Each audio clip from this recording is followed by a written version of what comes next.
Hindi na tayo nakapag-vlog kahapon. Medyo nagmadali tayong umuwi. Although, hindi ko pa rin natapos yung dapat kong gawin kahapon. Kahit na nagmadali tayo.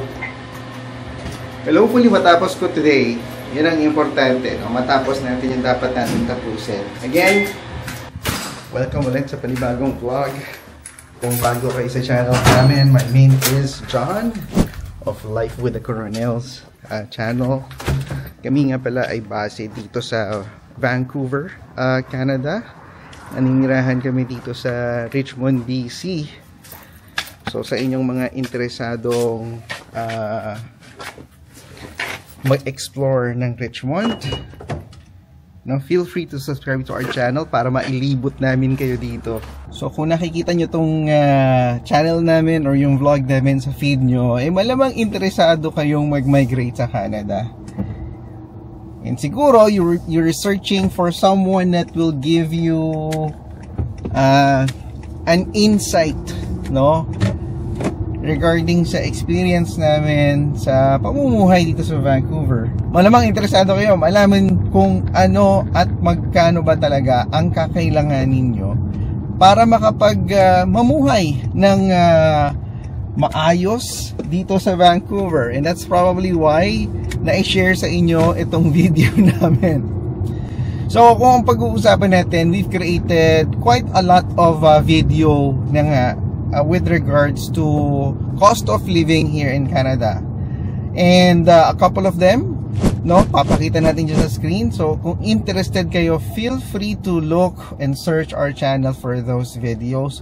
Or there might be a link, no, somewhere around there in your screen, and pakiclick na lang yan if in case. We've also created a template wherein pwede nyong magamit as to kung magkano ba talaga yung mga potential costing na meron kayo or expenses na magkakaroon kayo dito sa Vancouver, and then makakatulong yan on what or how much income would you need to pay off all of those expenses. So ginagamit namin yung tool na yan actually even up to present. Kahit na sabihin mong established na tayo and we have a good paying job, we still use that, no? Any changes regarding our finances, ina-update natin yan para na sa ganun hindi tayo tumaliwas sa mga allocated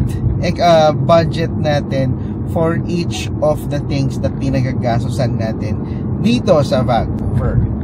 Now, ano ba ang mga pagbabago? Well, generally speaking, ang mga nagbabago naman talaga in terms of expenses, yung mga primary, housing. Yan. Siguro pag-uusapan natin yan at bibigyan natin ng further details. Ano ba yung nagbago sa housing from before and today, presently?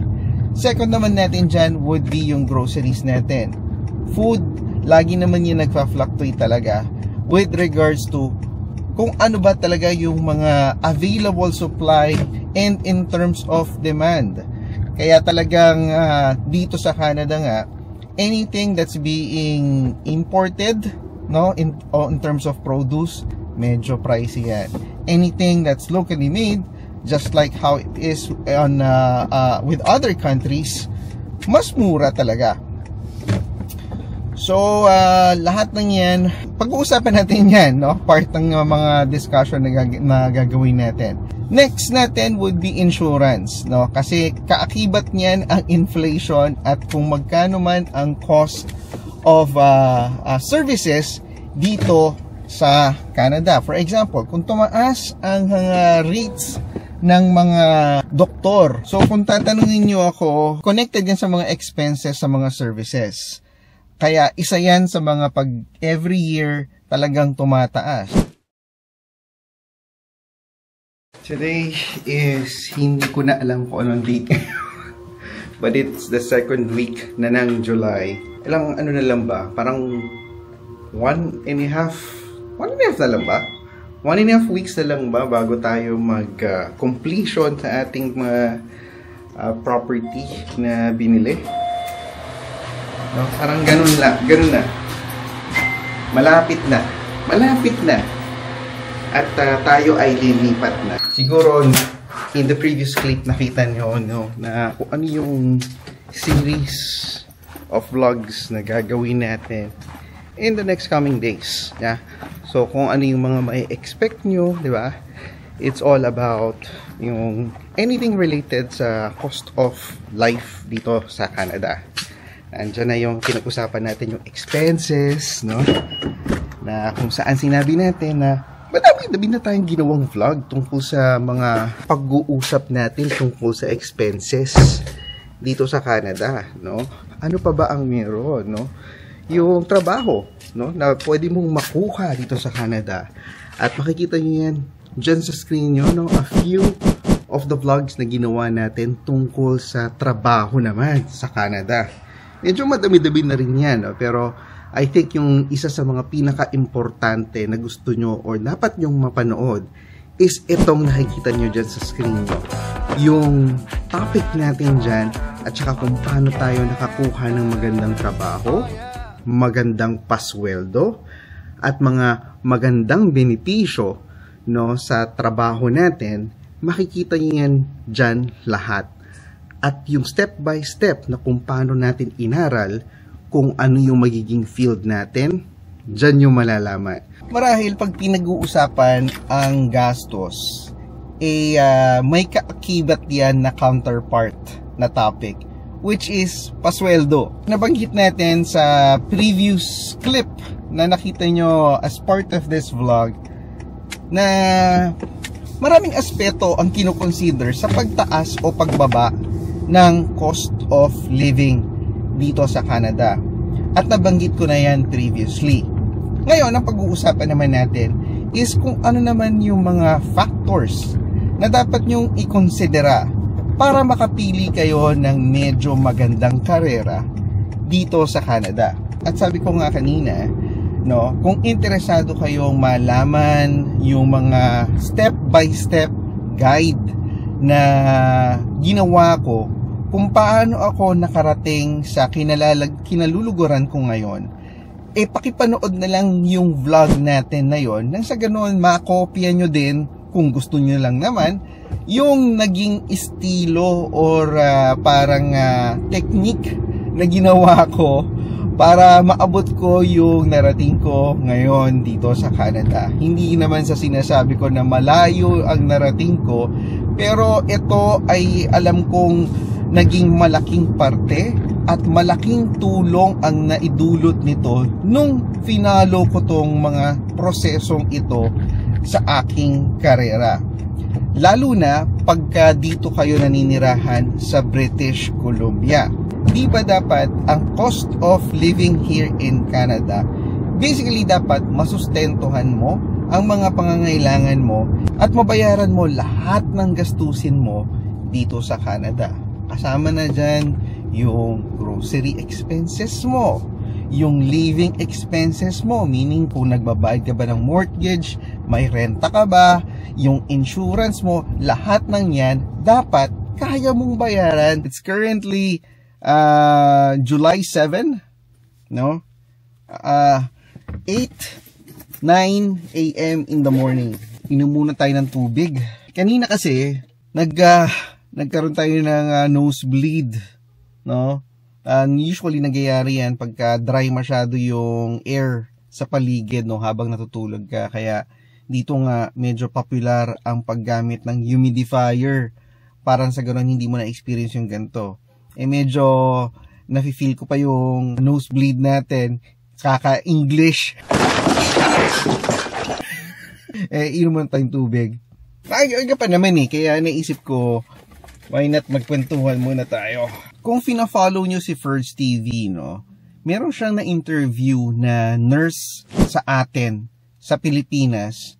Pero pagdating niya dito sa Canada, isa siyang dairy farmer. Tayong mga Pilipino, iba-iba na naman ang ating direction sa buhay. Ano ba yung mga bagay na gusto nating ma-achieve o ma-attain? So for that particular instance, I think yun yung napili niya para magkaroon siya ng pathway dito sa Canada. Pero hindi naman ibig sabihin siguro nun, yun na siya at yun na ang magiging karera niya dito sa Canada. Nag-imbita tayo na napaka-espesyal na guest for our vlog, no? At gusto ko ipakilala sa inyo, special guest natin through a phone patch system, no? Phone patch system. Kasama natin ngayon si Kuya Art na ang ating eksperto.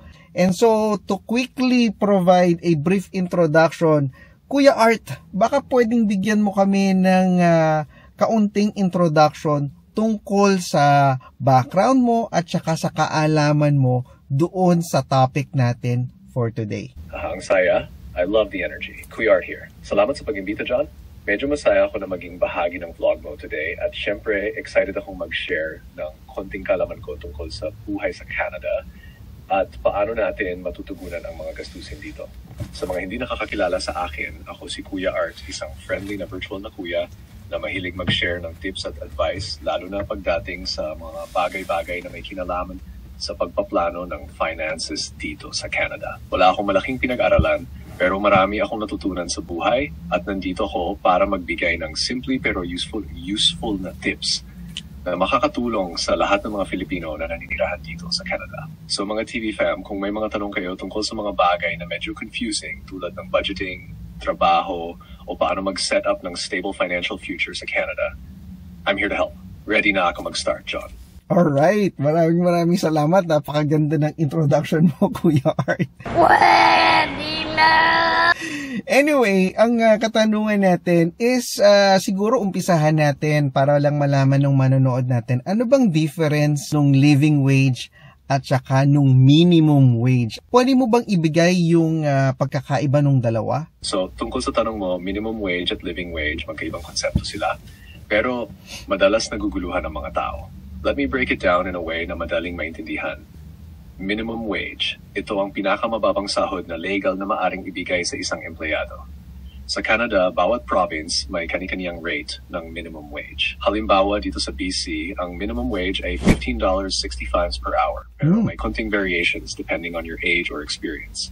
Ito ang basing sahod na kailangan mong makuha para maiwasan ang pagiging underpaid sa trabaho. Living wage, ito naman ang halagang sahod na kailangan mo upang magtulungan ang mga pangunahing gastusin sa buhay tulad ng renta, pagkain, kuryente, at iba pang expenses. Hindi lang ito batay sa minimum wage, it's a more realistic amount na magpapahintulot sa iyo na mamuhay ng hindi kinakailangang magtipid ng sobra. BC, ang living wage sa Vancouver ay mga $20 to $25 per hour. 20 to 25? Depende sa kung gaano karaming tao ang umaasa sa iyo. Okay. So kung sa tingin mo, sapat na ang minimum wage para mabuhay sa BC, well, good luck na lang. Ibig sabihin, kailangan mong magsikap maghanap ng mga extra sources of income para matustusan ang mga dagdag gastos. Sana malinaw, John. Kailangan pa ba ng additional details? So okay na yan. No, okay na yun. Maganda ang explanation na ibinigay mo. Now, Kuya Art, as a follow-up lang doon sa tanong natin, no? Yung between $20 to $25 an hour, ano yun? Pang isang tao lang ba yan? Exactly, John. Ang ganda ng recap mo. Yes, yun ang living wage ay para talagang masustentuhan ng isang comfortable na buhay. Hindi yung tipong lagi ka na lang nag-iisip kung paano babayaran ang bills. At oo, sa Vancouver, medyo mahal ang cost of living. Kaya kailangan natin i-consider na ang sahod natin ay mas mataas para magkasya ang lahat ng expenses tulad ng renta, pagkain, at lahat ng other essentials. It's definitely doable, pero kailangan ng tamang planning at budgeting. Excited na akong makarinig ng mga susunod na questions mo. Ano pa ba ang gusto nating talakayin, John? Siguro tatapusin na muna natin ang ating kwentuhan session with Kuya Art ngayon, no? Kuya Art, magbigay ka naman ng konting mensahe at pagpapaalam sa ating mga manunood at saka doon sa mga nakikinig sa atin sa vlog na ito. Here's a little something for the viewers. Mga ka-TV fam, maraming salamat sa pagsama sa amin sa vlog na ito. Sana marami kayong natutunan at na-enjoy ang usapan natin. Huwag kalimutang mag-subscribe, mag-like at mag-comment para makasama pa namin kayo sa mga susunod na episodes. Laging tandaan, hindi hadlang ang mga challenges para maabot ang mga pangarap. Kaya tuloy lang sa paghahanap ng opportunities. lalo na sa Canada. Kita-kits sa next vlog. Iyo. Salamat at hanggang sa muli. Ayun, ganun ba? Okay na okay. Maraming salamat, Kuya Art, no, sa iyong mensahe. At hopefully, no, nag-enjoy kahit paano ang ating manonood.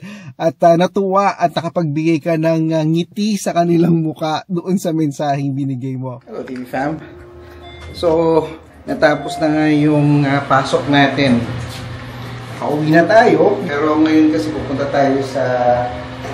Diyan lang naman sa Garden City para makapagpagupit tayo. Medyo nakakadalawang buwan na rin tayong hindi nagpapagupit eh. So, tignan natin kung mag-work pa yung coupon na na-save natin. Sana mag-work pa.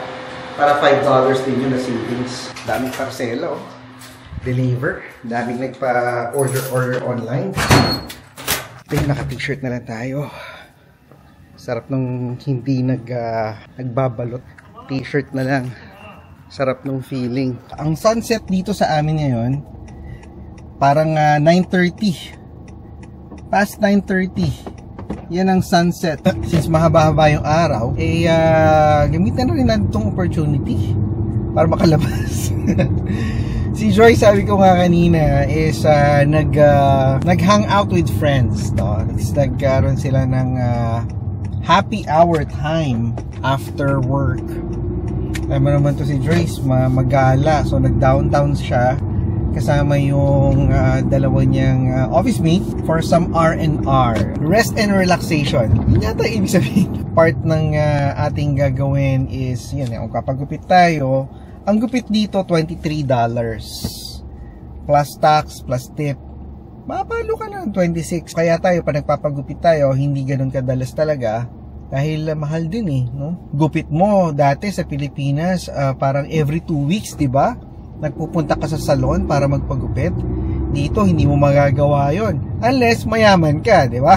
Marami kang panggastos sa mga ganong klaseng aktibidades or leisure expense.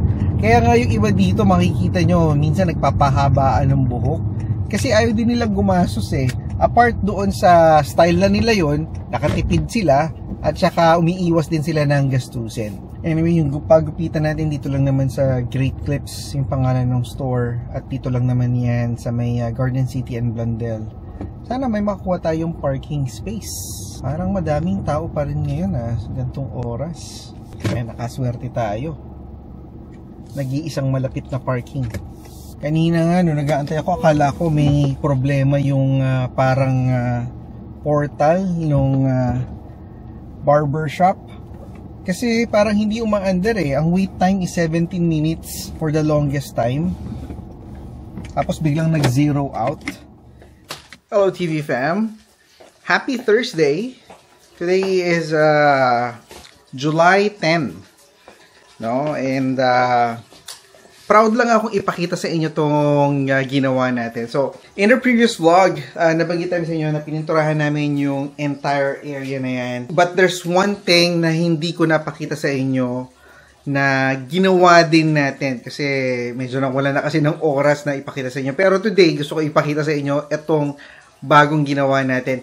And comment down below kung ano ang tingin nyo. Okay ba ang naging results? So, ang gusto ko ipakita sa inyo basically is itong fireplace namin. As you can see, ayan o, yung tiles na luma natin, pinalitan natin siya ng self-adhering tiles. O, diba? Self-adhering tiles. So, yung dating itsura niya is, ayan, ipapakita natin sa screen. And then, yung bago niya is itong nakikita nyo ngayon, which is more on modern look na yung itsura niya, di ba? Ano tingin nyo? Kumusta? Okay ba ang overall effect niya? Di ba? Medyo kailangan ko lang linisin yung parang pinaka fireplace cover natin kasi medyo maalikabok at this point. Ayan, no? Di ba? Mas lumiwanag, mas maging modern. Hopefully, maging isa yan sa mga selling point sa mga potential na mag-rent. Ang next naman natin is siguro ito. Isasama na rin natin yan na pipinturahan. Pero, after na siguro namin mag-move, no? Ang pinaka-goal kasi natin dito is malaman natin yung parang potential na maging itsura niya, and then makapag-start na tayong mag-patch ng mga butas. This will happen after the fact. This area, siguro bago pa kami umalis, sisimulan na namin tanggalin yung mga PVC stickers na yan, no? Yan namang mga sticker na yan that's very peelable without damaging the wall. Konting tiis na lang, konting pag-aantay na lang, at nalalapit na talaga ang ating paglilipat. At mahahawakan na natin yung susi na pagkatagal-tagal nating inantay. 2.5 months, I believe, yung pag-aantay na ginawa natin. And then tomorrow nga, papasok tayo para pumunta sa office dahil on-site tayo tomorrow. Well, hopefully, everything goes well. Nabook na natin yung movers natin. Baka nakapagplano na kami ni Joyce na kung ano yung gagawin namin. Like, the day prior, magbabaklas na kami ng mga gamit. Irarap na namin para talagang moving na lang yung mangyayari on the scheduled date ng pag-movie namin. One thing na inaantay na lang natin is yung green light coming from the owner na makapag-communicate na kami with Strata advising them of our move-in date kasi nga may karagdagang fees yan na kailangan nating bayaran. And of course, mamaya mag-i-email na ako sa aming property manager dito sa building para lang sa ganon ma-advise na namin sila na if we can request na ilagay yung mga padding doon sa elevator on the day that we will be moving out of our unit. So yun. City of mine, how I love the city of mine. It never gets me down. City of mine.